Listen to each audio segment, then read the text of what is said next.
Previously on La Minute du Geek. C'est quoi les Aztèques? Ils avaient 5 soleils et 100 dieux. Et il paraît qu'ils avaient 7 boules de cristal, 12 silons. 4 fantastiques et l'as des as. Objection! Comme on l'a vu la dernière fois, les Aztèques avaient intégré dans leur panthéon quantité de dieux pris à droite ou à gauche. Toutefois, leur religion tournait principalement autour de 5 d'entre eux, ce qui va quand même rendre cette émission beaucoup plus simple.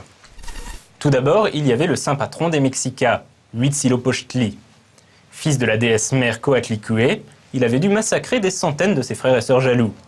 C'était un dieu de la guerre et des sacrifices. Ensuite, il y avait bien sûr le fameux Quetzalcoatl, le serpent à plumes, dieu du vent et de la vie. Tlaloc était le dieu des pluies et des orages. Mixcoatl était le dieu de la chasse et des sacrifices. Et enfin, Tezcatlipoca, le dieu des chamans, était omnipotent et tout-puissant. Et à mon avis, il devait aussi être question de lui faire des sacrifices tôt ou tard. Et pour cause, la culture aztèque voulait que, puisque le 5e monde n'existait que grâce au sacrifice de Nanahuatzin, il revenait aux humains de le perpétuer en sacrifiant régulièrement leur vie. Et d'ailleurs, toute faveur demandée aux dieux exigeait son tribut de chair et de sang. Et on sait qu'à une époque, les prêtres ont beaucoup travaillé du couteau aztèque. Les Aztèques pensaient que le monde était divisé en 3. Le monde des morts, Mictlan, le monde des vivants, et enfin le monde céleste, inaccessible aux humains. Le commun des mortels allait à Mictlan après sa mort. Mais les victimes de noyade avaient leur propre paradis, appelé Tlalocan.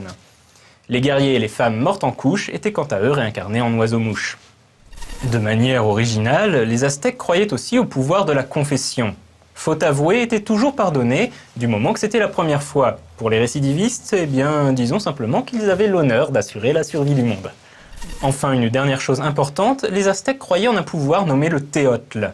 Souvent traduit par simplement « Dieu », on pense désormais que le Teotl désignait en fait plutôt une énergie surnaturelle, un peu comme le mana dans d'autres cultures. Lorsqu'Hernán Cortés et ses conquistadors arrivèrent en pays aztèque, ceux-ci les appelaient Teotl. On a souvent cru que c'était parce que les Aztèques les prenaient pour des dieux, mais peut-être qu'en réalité, ils les croyaient simplement détenteurs de pouvoirs magiques.